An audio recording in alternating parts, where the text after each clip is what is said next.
What's happening, good people? Welcome back. Miss y'all. It's been a whole 7 days. Pardon me if my throat sounds a little raspy tonight.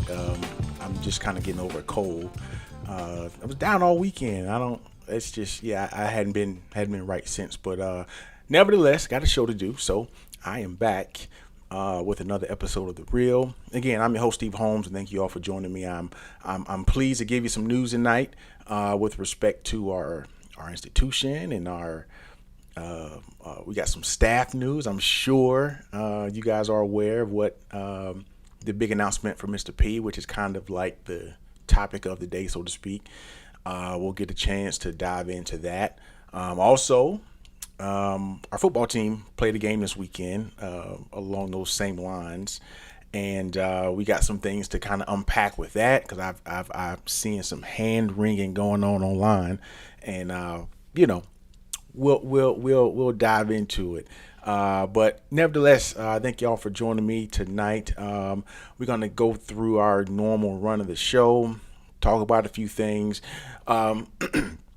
I'm opening up the phone line later on the night, so just giving y'all a fair heads up. This will be the show. If you feel like calling in, we'll have an opportunity for you to call in. We'll talk about anything that we're talking about tonight. Feel free to call in and give us your thoughts. I'm gonna hit the chat real quick. Let's see, Chantel. Hey girl, how you doing? Good evening. Glad to see you. Vickers speaks. That's one of the Vickers. I don't know which one that is, but to the family of Vickers, how y'all doing? Welcome. D Pandy, what's up, brother? Good to see you, man. The Ron, my brother, how you doing? Yeah, we back.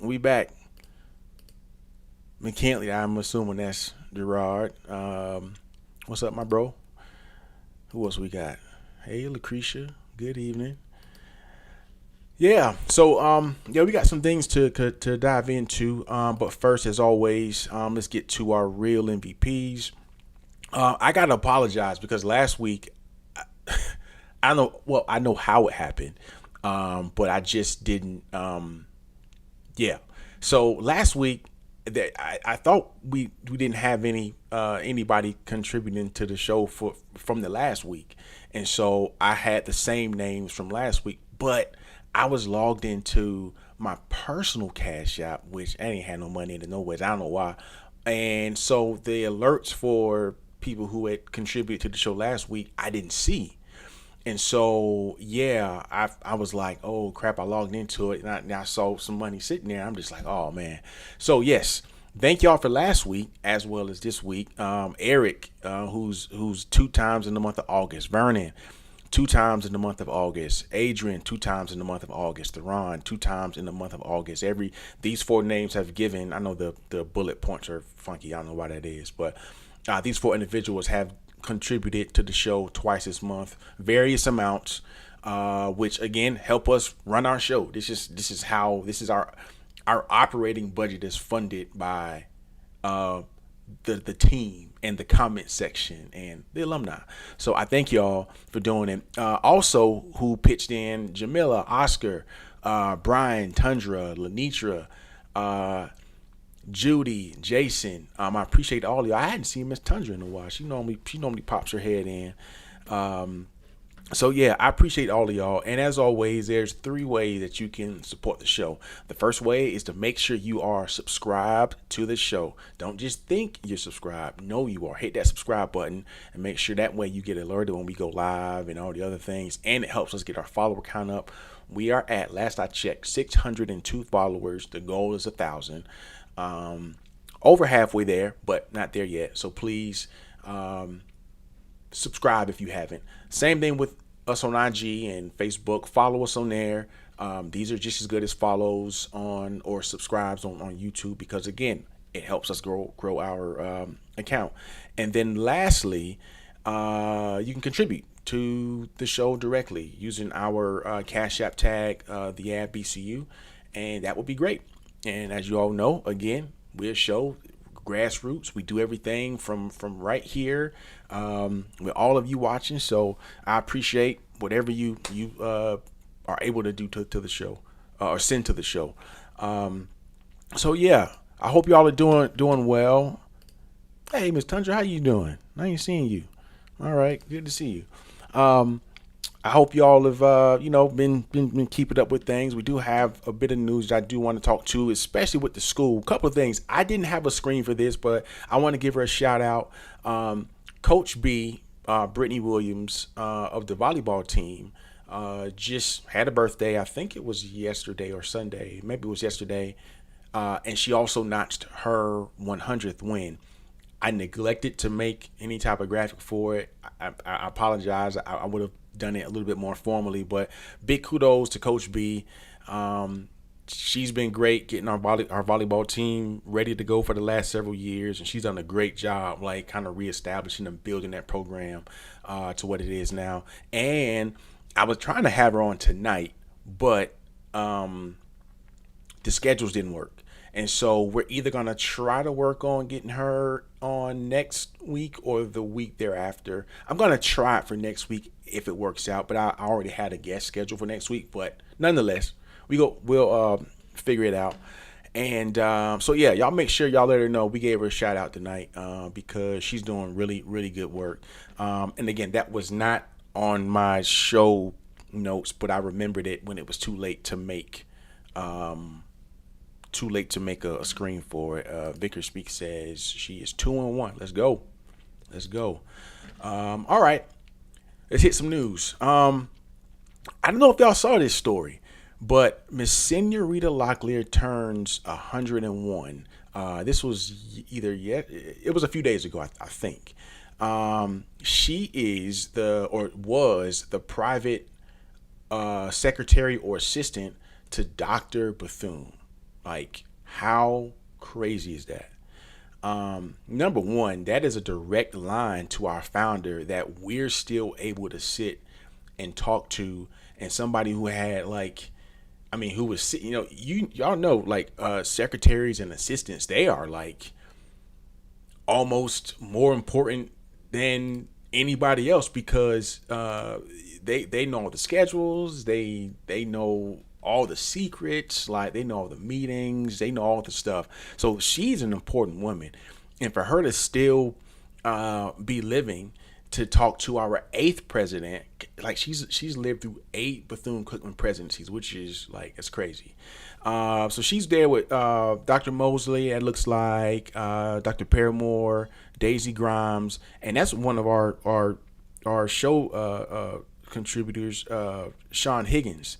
That's him right there, and I'm not sure who that is in the back. But yeah, and it looks like they just went and spent some time with her. I'm sure they got some like amazing stories from her. So yeah, I thought that was amazing, man. 100 years, like I could only hope to have that kind of a run. Most of us, right? So thank God for her. And what's Vicar saying? She was also the administrative assistant to Dr. Moore, and that is crazy. Also for Dr. Moore and Dr. Bronson. This lady, listen, Miss Senorita Locklear has seen some stuff, right? Dr. Bethune, Dr. Moore, and Dr. Bronson. That's crazy. She's seen some stuff. So blessings to her. I hope God continues to bless her for however many years, because when you get 101, listen, every year at that point is a blessing. So, yeah, that was cool. So we had a game this weekend, and I know that there are some people that were like a little, they might have felt a way about what they saw this weekend. But let me say this. We lost 42-9, and I don't think anybody should be panicking. I saw some comments and I saw some people that were like a little bit they felt a way about how we looked on Friday night. Well, those are people that probably just looked at the score. If you watched the game and you looked at the stat sheet, we actually played pretty well considering we were playing a school that bigger budget, bigger players, faster players, right? Like better facilities. Like they've got us in every single checkbox, right? Maybe not effort, because I think we gave proportionate effort. We just don't have what they have. And so they were always going to win that game. I know some of us thought it probably was going to be a little bit closer than it was. And it should have. We got in the red zone several times and just couldn't score. We had to settle for field goals. And so it was tough to see the score be that at the end of the game. And if you watch the game, it didn't feel like we played like a 42-9 game, but we did. And so hopefully, we gotta lick our wounds, because man, oh man, we have got to play big, bad, mighty number 5 in the nation, Miami, on Saturday. They're gonna take it easy on us, and they're probably still gonna hang 40 or 50 on us. I would be surprised if we didn't have. I shouldn't be saying this, right? But I wouldn't be surprised if it wasn't a 40-point game by late second quarter, early third quarter. Miami's a good team this year. They're really good. So we got to go up against an absolute juggernaut, probably the best. This might be one of the best teams. I think we played Miami in 2013 when they were still really good. This might be the second or third best team we've ever played. So it's in terms of rankings. So that's a big game this weekend. Gerard's hesitant play calling is still an issue. You know what I say to that as far as play calling is concerned? I didn't think that we were going to get the full gamut of our playbook. And I know if you guys were watching last week, we had Daryl Williams on from Hale Wildcats. Tune in to their show Thursday nights over on Facebook and here on YouTube, the Hale Wildcats Gridiron Show. Shameless plug. But Daryl Williams, I asked him about their play calling, and would they be vanilla or would they just open the book? And he said it would be a kind of medium. So there's a good chance we didn't see a whole lot from the play calling standpoint, and that could have been by design, because you don't want to go out there and give the SWAC opponents too much film on you, and you're wasting opportunities on FIU and Miami, teams that at the end of the day, winning or losing those games don't get us to Atlanta, right? They don't get us to playing in December. So you're not going to go blow the playbook trying to beat Miami. So I think we didn't see the types of plays that we're probably going to see, or the type of game we're going to see in once we get into SWAC play, and even probably against South Carolina State and Edward Waters, because those are two games we got to win. Let's see. We played number 8 FSU in 2018. So this might be the highest ranked team I think we've ever played, because I don't remember us playing a top 5 team ever. So I thought Florida State was, And let me tell you something. Hello, that is the name of the game last weekend and next weekend. Listen, just make sure the check clear, and we're going to lick our wounds. We're going to try to get out of here without no kind of injuries, no kind of major setbacks. And listen, that's going to be that. We had some players, the cornerback from Jones High School with the interception. Yeah, listen, Jones High, I went to Jones. Hello, J High Tigers. Jones had a bunch of kids making plays all weekend across a bunch of schools. The kid from Florida made the big crazy catch. I forget, Vernon Brown, the third. Jones High grad. So yeah, we got some players, man, from the J. Let's see. Cookman should treat this like a preseason game and only play the starters for 1 or 3 possessions. Yeah, I think the issue with that, if you only use your starters for 1 to 3 possessions, the issue is we're not deep enough to allow our seconds and thirds to carry a game for 2 quarters, 3 quarters. So you got and those are valuable reps. Like FIU, that's a game where you're going to get some valuable reps. So I don't know that I necessarily agree with that. But I wish we were at a point where we could have a preseason and just get guys in to get warm and do their thing. But we got to go out here and we got to play Miami and FIU in our first 2 games, and that's like that does not help us like at all. So, and something I thought about that I think should give you a little bit of relief. Something that should give you a little bit of relief. We scored 9 points against a really good FIU team. At least so far, they were much better than us. The school up north only scored 9 points against Howard. Like, let that sit with you for a second. I'm not sure what happened with them this weekend, but they look terrible. That school up north looks absolutely terrible. We both scored 9 points, but I'm just saying all 9 points ain't equal. Like our 9 points was against a really good team. A&M literally could only muster 9 points against Howard. Howard has not had a good football team in ages. At best, they've been okay.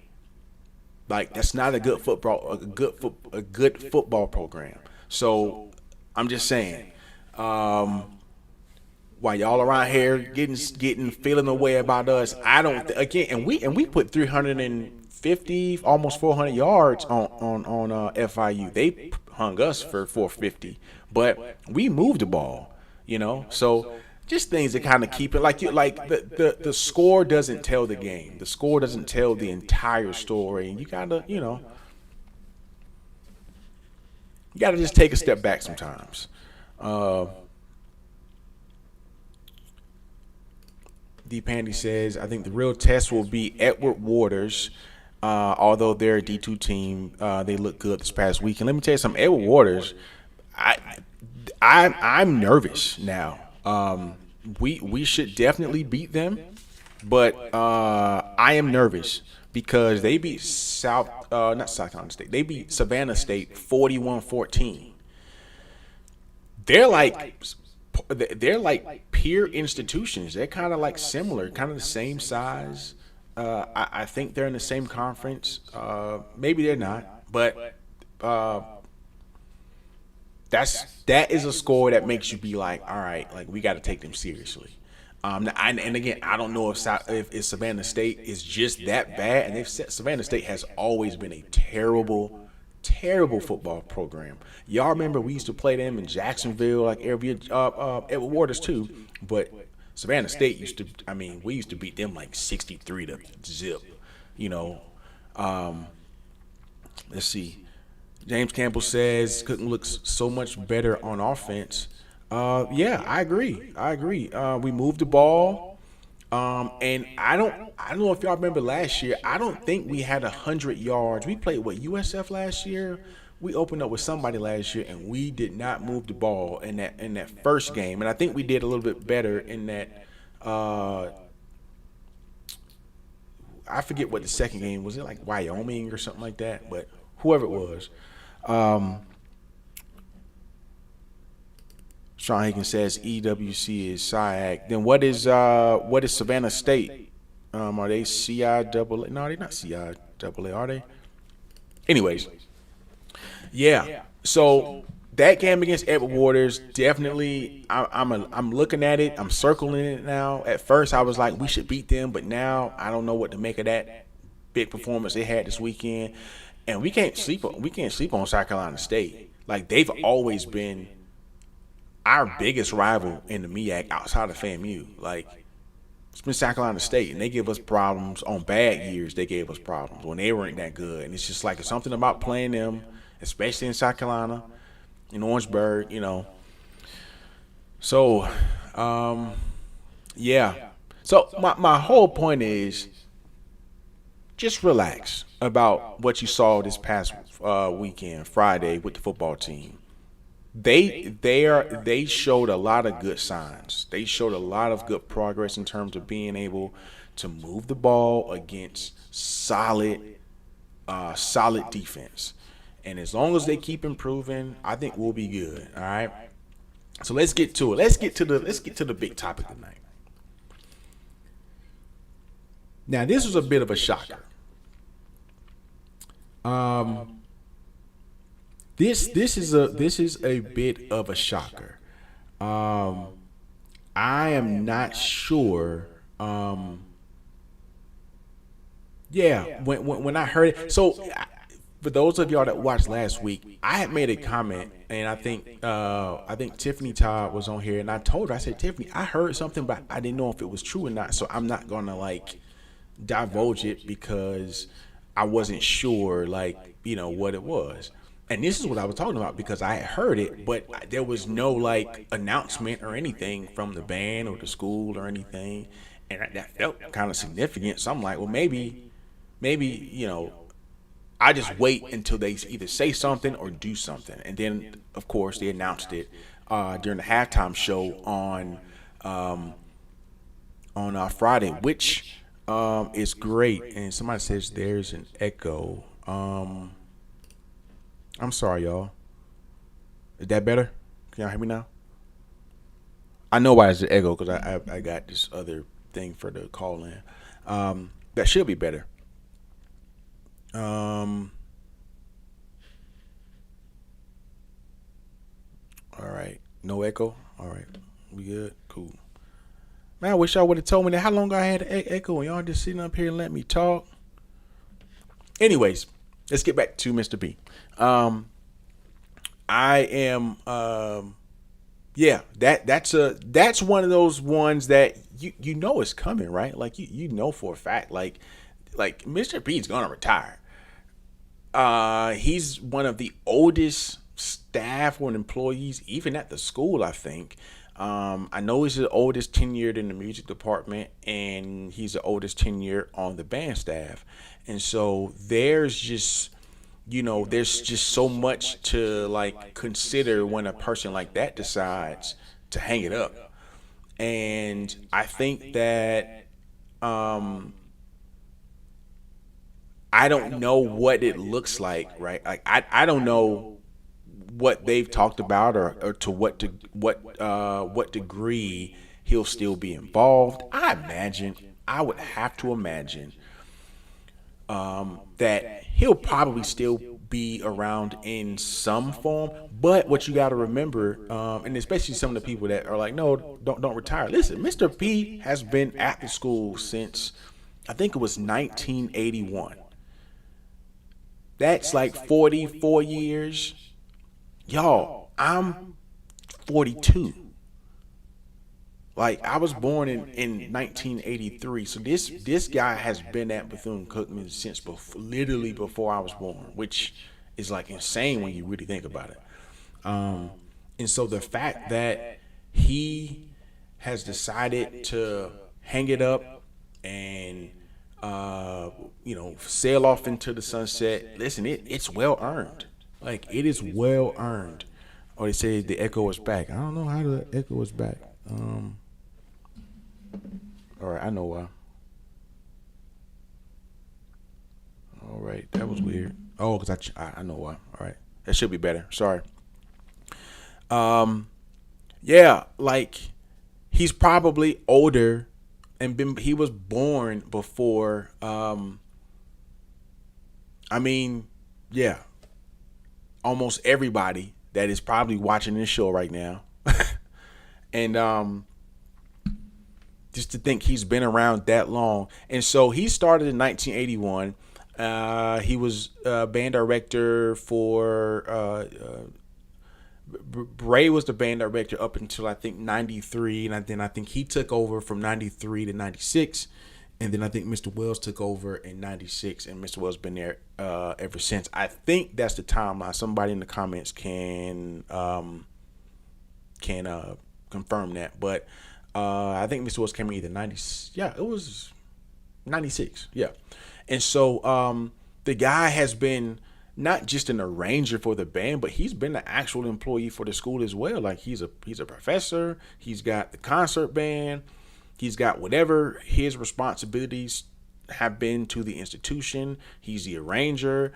I know he handles all of the brass stuff. He's also like the instrument mechanic or repair person. And whenever stuff happens with the horns, like they bring, like he's the one that kind of takes stuff and fix it. So I mean, he's an integral part to the program, and he's got to be. I mean, yeah, I don't know. And so I saw a comment yesterday, I think, and somebody. I know the question. Obviously, everybody has, right? Like, who replaces Mr. P? The short answer to that question is nobody. Um, Nobody. Yeah, nobody replaces Mr. P. Because he is his own, like he's just a machine and an idea and almost a culture like all by himself. And what he's done for the March and Wildcat program, I just don't know that you're gonna ever find a person to help develop an identity as effectively as he has with the way he writes music. And so like he's gonna be missed, but he has absolutely earned every ounce of rest, he gets over the second part of his life, because that guy has been there.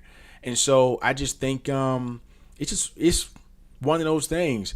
And in one of the comments again that I was getting ready to reference is I don't know who it was, but somebody had asked, who is going to replace Mr. P. And obviously nobody, but more practically speaking, it you like who does, right?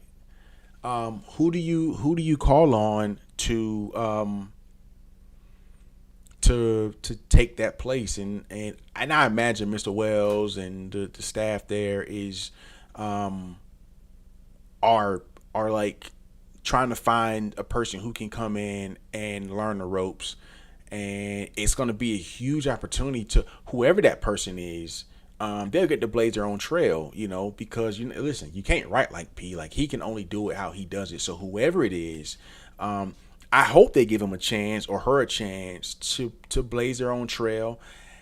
And y'all, like we're entering the band. I know we don't like to talk about this kind of stuff, but the band is closer than further away from entering a drastic phase. And I know we had Mr. Wells on earlier this summer, and he and I talked, and he didn't have any indication about retirement or whatever. And if in fact he said the opposite, that he didn't. I don't think he's at a place where he's even thinking about it. But Mr. P retiring, I mean, it raises some questions about like what is next. Like what is next for the program? And we don't really talk about that a whole lot. Like we don't talk about how does the next staff look? And it has gone through some changes. And when you look at back in the 90s, especially when Mr. Wells got there, I call this particular staff was like the greatest like group of staff that we had. When you had Dr. Powell, he was the head. He was the head of the department. And then you had Mr. Wells over the band program. You had Mr. Lewis was still here. Of course, Mr. Ore, Mr. P. Mr. Hamilton was over the drum majors and 14K, and Mr. Horatio. And that was how they like in WWF they had like the Attitude Era, when it was just like a whole different vibe like that. Like they represented kind of like the Attitude Era of the Marching Wildcats, where we just like went out and punched everybody in the face. And that was when the band program was still trying to like find its name and find its kind of catch a stride, and Mr. Wells and the kind of way he did things hadn't quite caught on yet until like late 90s, early 2000s, and then it took off. And anytime we went out to go up against another band, we were trying to absolutely destroy whatever band was in front of us, wherever we were at. And it's a little bit different now. I just think, again, I think the culture is slightly different, and the band, and obviously in the last few years, they've got some logistical and administrative issues that they can't travel that much, like all those things. So that has kind of hampered, I think, the perception of the band, writ large. So I just think there's a lot to consider with what's happening with the band. But again, I'd be lying if I told you if Mr. P announcing his retirement didn't have me thinking, well, shoot, if he getting ready to leave, how much time does Mr. Ori got? Like when is he thinking? Because I'm sure they're talking about it, but I know what Mr. P's saying. All right, this is it for me. That's got to change some math for both of them, because now it's just gonna be Mr. Ori and Mr. Wells as like the original kind of big three staff members. And what happens? There's not much of a succession plan or anything. Like, I don't know. I'm gonna leave that alone. I know Mr. Wells, and he did. You know what? Mr. Wells did say something when we were talking in the interview, and it was kind of something that it was get a little vulnerable with y'all for a second. Mr. Wells had mentioned that one of the reasons why he was going to retire when he was absolutely ready to retire was because of what he saw happen to his father when his father decided that it was time for him to walk away from work. And after his dad walked away from work, like shortly thereafter, his dad ended up getting sick and getting ill, mainly because he's sitting around now. He's not moving. He's not active. I don't know if he had much to look forward to every day, and that can speed up, and I know a lot of us have dealt with that with parents, with our own parents, and I dealt with it with my dad. I lost my dad last year, and so almost kind of to the same thing where he stopped. He retired, and he was retired for a little bit, but I could tell over time, life was, I think, starting to not be as kind to him because he didn't have those things to look forward to. So I remember when Mr. Wells said that, and that stuck with me because, again, that happened to my dad. And so I know when he says, Mr. Wells, that he'll retire when he's ready, I know he means that because his dad is in the back of his head and he's thinking about that situation. So again, not saying anything. Now, I'm not implying anything. I'm just saying I know that was one of the first things I thought about with Mr. P. So I hope we can get to a point to where we can start to see some new faces on staff and people who are going to carry on Mr. Wells' legacy, Mr. P's legacy, Mr. Ore's legacy. I hope we start to see those people be revealed and they join into the fold, and there's like a smooth handoff, because what we'll be walking out of the door in sooner time than later is, 30, 40, 50. If you add all of just those three guys, Ore, Mr. P, Mr. Wells, you're talking like 100 years of experience walking out of the door. And that's going to happen soon. That's going to happen real soon. And so I just think it's one of those things that I hope it's handled in a way that, again, the program gets to go on for another 100 years, 200 years. When we all long gone, them boys still out there getting after it. So yeah, um, I know I ranted for a bit, and let me hit these comments. Hey, somebody say I miss Horatio. Let me tell you something. So the difference between Ken, I forgot his last name, the arranger now, he's like, he's super chill, man. He's got this real crispy voice, and when he talks, it just sounds like he's got this buttery, just smooth kind of demeanor about him, and he's super chill. Man, Mr. Horatio made you want to get out there and fight another band. That's how gangster he was. Like, he was going out there to like talk junk every single time. He was gonna make sure he was gonna punch you at some point during the show. That's why I think everybody loved him. Um, what else we got? Mr. Lewis, yep, Mr. Lou. Ken Moore. Ken Moore. I'm sorry, Miss Moore, I forgot your last name. Yes, I knew it. I just, somebody says when Wells retires, I think they should bring back Greg Drain. That is not happening. Number one, Greg Drain is not leaving Penn State to come to Bethune-Cookman University. So, yeah, that's not happening. And I don't know who. I don't know who, but I hope they get somebody in place sooner rather than later. That's all I'll say. I mean, I know Mr. Wells, he's probably got a plan, and I know Mr. Ori. I hope Mr. Ori is thinking about the percussion. Yeah, man. I was on the drum line, so I care a lot about what happens to not just the band, but more specifically the drum line as well. And speaking of, I know we already talking about the band, but man, let me tell y'all something. Wow, the band looked like they back, like they are back. Sound, look, size, like they are back. Like they got whatever budget and stuff they was lacking the last few years. They got every dime of it back, and you could tell. They looked really good this weekend. They sounded really, really, really good. It was good to see them back, and it's kind of tough because of the situation, because they don't travel as much, so they're not going to as many events as we're used to seeing them.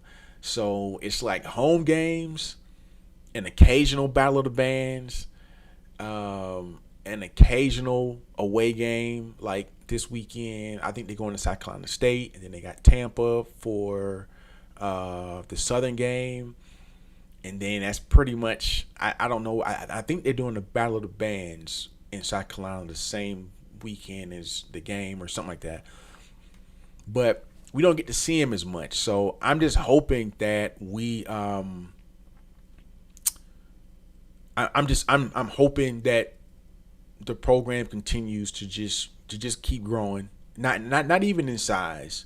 But they just keep doing their thing and getting back in the forefront, because I'm not gonna lie, y'all. They kind of forgetting. We are kind of getting forgotten about. Especially us being in the SWAC now. Like, you're seeing them talk a lot of. I mean, Jackson State, Southern. Like, these SWAC bands are getting so much shine right now, and they travel a lot more, and they all in these battle of the bands. So the exposure they get is so much greater than we can get for ourselves, basically because of geography, because they're all within like 2 or 3 hours of each other, and we're like the only school. We like the furthest from everybody, so we don't get those same opportunities to get in front of bands and go to other stadiums. That's kind of tough. Like, that's kind of tough. Let's see. There are a number of BCU music grads that are currently band directors to choose from when that time comes. Yeah, I agree. I just know that that some of the band directors who are qualified right now, like that, and that would be qualified, say in the next 4 to 5 years, like, they're not just gonna sit around and wait, for Mr. Wells or anybody else to go. Like, these guys still got families and things. So that's why I just hope we get to start to see what the next looks like is at some point in the next few years. Because I'm not gonna lie, I'm a little concerned about that, but we'll see. Um, he says some other bands are overrated, though, in my opinion. Let me tell you something. I used to think that Jackson State is not overrated. They are a solid program. They are really good, and they do a lot of stuff well from an ancillary standpoint. Like they just know how to put. They put on like band events. Like their social and their media team is like, I'm a marketing guy, so I pay attention to it. And they're like incredible. No shade to Tiff.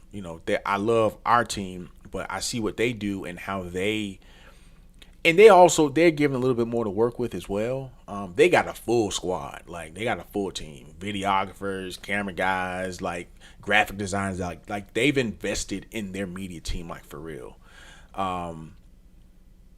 But the band has come a long way. They're really good. They know how to put on the show. They know how to sell themselves. Like, it's just really, they're doing it right now. I mean, and if you look at the kids are all drawn to like Jackson State right now. And I hate to say that because I don't think they're better than us. They're not better than our band program. I still think we got one of the best programs, and we have been the most consistent program the last 30 years. But sometimes you got to know how to like shout it from the rooftops so that everybody can hear you. And Jackson State, that's a loud fan base. Like in regular times, like that's a loud fan base. They're like fam. Like fam, you know how to get out there and yell about their band, about their school, even if it ain't true. Even if they, you know what I'm saying, they know how to get out there and. So, you know. And I don't know if that lady y'all just saw that was Mr. P's mom. I wish I can go back, but that was her on the clip. Yeah, you say that's it though. Cookman doesn't really have a media team. Yeah, they do. They have a media team. They have a good media team. Tiffany Todd, who she'll come on and she'll tune into the show. We didn't have a media team for a while, and then they pulled her in, and she's built it up from like ground zero, and they do the best they can with the resources that they're given. And again, me being kind of in that line of work, like they do solid work. I just was tipping my cap to the Jackson State team. And A&T has they're another school that has a really good like social media marketing department. So yeah. What else we got? To be honest, FIU's play like an FBS team. Oh, this is a football comment.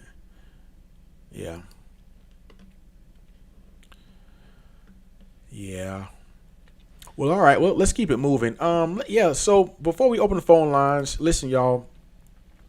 This Golden Honors is taking off. We up to I think over 60 or right at 60 or so nominations. It ends on the 12th. So I already know what's going to happen. Some of y'all going to wait till the last minute, and that's okay, but I would hope that you wouldn't. But last day to submit nominations is on the 12th. You must be nominated by someone that is affiliated with the institution. They didn't necessarily have to go to the institution, but they do need to have some type of, affiliation. And you can be nominated more than once, but just know being nominated more than once does not increase your chances of getting selected. We're choosing a number of people that exude what I think the award of the Golden Honor should be. And that's people who are uplifting the legacy of our founder every single day in what they do in their work. They're supporters of the school in the various ways that's possible. And so it's just a matter of selecting those people and finding the right ones. And again, this is our new signature event. And so, we want you guys to make sure, guys and gals, to make sure you can submit for it. Three categories: current seniors. All right, so you got to be classified as a senior and obviously actively enrolled or whatever. And right now, I think I took a peek at the list last week, and there was really only one student. So we've got to do a better job of finding a way to connect with the students to know that they're also eligible for this, because the vast majority of the nominations we've gotten have been for the 40 and under and plus 40 or the older than 40, and so that's the pre-alumni, again, current seniors, young professionals, which would be alumni 40 and under, and then our vanguard, which is alumni who are older than 40, and so 41 and above. I think that's how they explained it to me. I know I just messed it up again, but I'm sorry. But we are doing our thing with that, and there has been a lot of good feedback from it, and a lot of good activity and engagement. And again, we think it's going to be a special program. So I am thankful for everyone who have been doing their thing and submitting names. And so I'm gonna open up the phone lines now. The issue I'm having that I'm worried about now is y'all were saying that I had an echo, and that was because of the way I got this set up.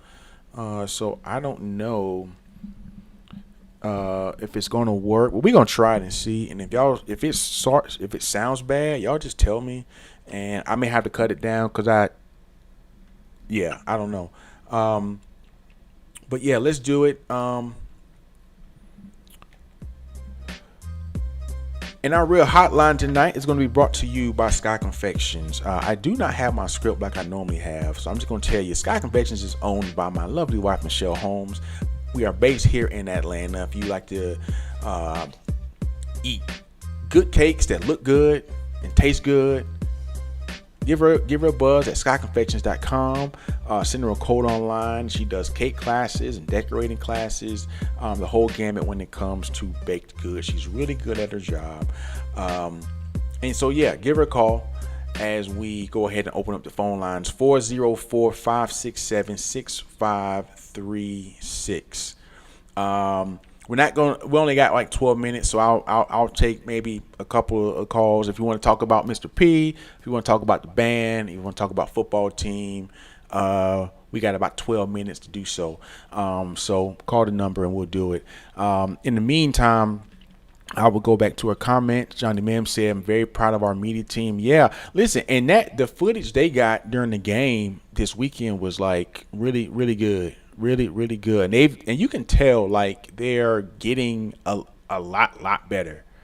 I remember when they first started, you could tell like we were kind of just getting it going, but you can tell like they are doing everything they can to make sure like we look crisp and clean on YouTube and on Facebook and on Instagram, and like I'm happy with them for sure, because we didn't have one for a long time, and I'm just like, man, we ain't got no media team. And then I heard that Tiffett took over, and I was like, finally.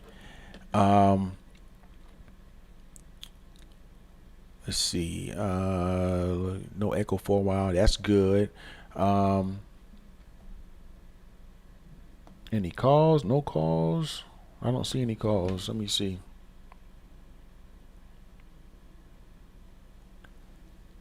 Yeah, I'm sorry. Yeah, I people was texting me and I had an echo 30 minutes ago. I think it's because of my second mic for my phone line. Let's see what we got. Yeah, our Tiffany. Now it's ringing the bell. Yeah, Tiffany Talk. She was in the band too. Yep.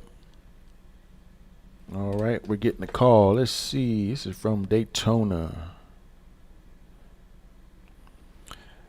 Thank you for calling the show. What's your name? What's up, bro? What's up, man? Nothing but silly, brother. How you doing, man? I'm doing good. I just want to make sure y'all let me know before I would get into it. If y'all let me know if y'all hear an echo. Yeah. If not, then we good. But yeah, what you got, bro? Nothing but man, nothing but man. First of all, I want to start by saying shout out to you, brother, for constantly, always on the flow. In the cliche song of the summer, you got your boots on the ground. You know what I'm saying? Yeah. And you are doing it, brother. We love everything that you are doing for the school and everything that you're doing for the university and everything like that, brother. But we just appreciate everything that you're doing, man. Just keep doing what you're doing. I think the school is trending in the right direction. You're in a great direction right now. I'm seeing everything that's going good with Dr. Mosley. He was actually at my mom's church this past Sunday at New Life, and I see that he's putting his footprint around everywhere in Florida and hit the ground running, talking to alumni and everything like that. I think homecoming is going to be really, really, really, really good this year, man. So again, brother, this is just appreciation, man. Just keep doing what you're doing, brother. And I'm just a person who's born and raised in Daytona. I didn't go to Cookman. I went to A&T, but I'm still connected with Cookman through my friends and my family, and of course my daughter who's there right now that's marching the band too as well. So keep doing your thing, brother. I appreciate you, brother. I appreciate you, man. Yeah, that's cool, man. I'm always thankful for the kind words, y'all. Man, it's tough doing this show every week, and I gotta fix this. I know I'm getting an echo, and I know why, but yeah, I'm sorry. I can't hear what y'all hear, so I definitely need y'all to kind of help me out there. The last time I did this, I had no echo, so I don't know what's going on there, but whatever. Um, but yeah, I'm always thankful, and you guys continue, you guys and gals. My wife always is like, you always say you guys. It's not you. It's not just guys watching. It's girls and women too. So excuse me, you people. I appreciate y'all for the continued support that you continue to show the show. I'm only here because y'all are literally logging in every week and watching. If y'all wasn't watching me, it would be no purpose. And I only wish to make sure that you all have the best and the most recent and good information when it comes to the school. And I know a lot of the reason why we started the show is because I think I've told this story before, but like I realized there was such a gap in the there was an information gap, and so there was no one to decipher what was truth from what was false, from hearsay. And I just saw the opportunity to be able to like bridge that. And so I've been really thankful, to do that. And we've got another call, and this will be my last one. But let's go ahead and take this caller. Caller, you're live on the reel. Hello, Brother Holmes. This is Chuck Hunt calling from Monroe, Louisiana. How you doing, Mr. Hunt? Good evening to you. Yeah, I'm doing just fine after Labor Day 2025 and Labor Day weekend. Back into the groove of football season. Yeah, I was calling that thing you had talked about a long time when the longtime assistant band director is retiring, and first time I'd ever seen your alma mater. Marching band was back when I was in junior high in 1987 when Harold Braid was band director. Dr. Bray and my father were in the band together at Browning back in the 60s. They both played in Super Bowl I in 1967. And, I met Mr. Bray. He was from Lake Charles, Louisiana, and that's the first time I'd ever seen Bethune-Cookman's band. And I looked at that band. They were great during that time. And then I look at what Donovan Wells has done with that band. Yeah, what you said about them, yeah, they've always been that band has been competitive. And I know you all are hoping they can get for Mr. Poiter that you get a great replacement. Yeah, we're hoping to figure that out at some point. I don't know. Yeah, I don't know how that looks, which was kind of what I was talking about earlier, which is weird to not know how that's going to play out. But I'm sure Mr. Wells is going to have that. He's going to have that figured out, and in due time, we'll know. And whoever it is, I know Mr. Wells is not. He's not going to take nobody who can't meet the mustard. Like, he's just about excellence. So. Oh yeah. Yeah, you're right about that. He said meet the mustard, what you just said, and yeah, you like what you said earlier. The guy that's at Penn State, Gregory Drain. I've seen his body of work at Penn State. I know he's an alumnus of your institution, but the thing about it, it comes down to and I know people say, oh, it's not about the money, it's about your dedication. I said, no, you want to be taking. I imagine he has a family there, and I imagine he's doing quite well, with his music and financially as well, up there at State College, Pennsylvania.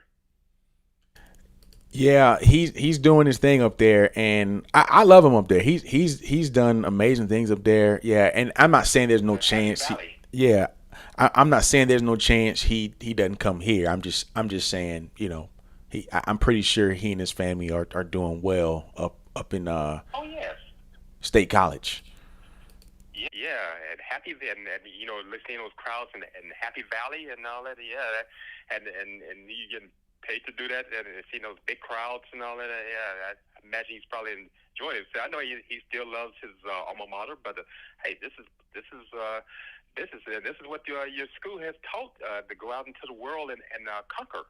That's what institutions of higher learning teach, because you don't know where your opportunities are going to come from. Definitely. Well, thank you for calling in, Mr. Hunt. I appreciate you. All right, it's great conversing with you all. I'm glad to know Hale Wildcats are back on. I get a chance to talk to Daryl Williams in the gang, and you all take care. All righty, thank you. All right, y'all. I appreciate that. We're gonna shut the call line down because we are up on time. Yeah, that was cool, man. I am again thankful for you all. Let's go to the comments one last time. The real is it's great. We appreciate you. I appreciate y'all, man. I really do. They said Wells came back. I think these people that's just catching up. Wells came in 96. P was interim 95, 97. Okay, I was wrong. I thought it was 93 to 96. And then so true all about excellence. With Mr. Wells and that program, is always about excellence. Like nothing else. Got to look and sound good. And then Miss Gloria Johnson asked, where is a fifth drum major? Are we going to have a fifth this year? I had the same question. So I don't know. Maybe it's just 4 this year. It seemed like they would have 5 this year because of the band grew, but they may not have 5. It may be 4, or maybe one of them was hurt or just couldn't get to the game. Who knows? If I know better, I know Mr. Wells likes that 5th drum major, so maybe there's something there. Maybe that's a Tiffany Todd question. But yeah, shout out to Tiff. Shout out to the band, man. Shout out to the football team. We doing our thing. And so I'm going to end it here. Listen, if you want to contribute to the show and become a real MVP, our tag is right here.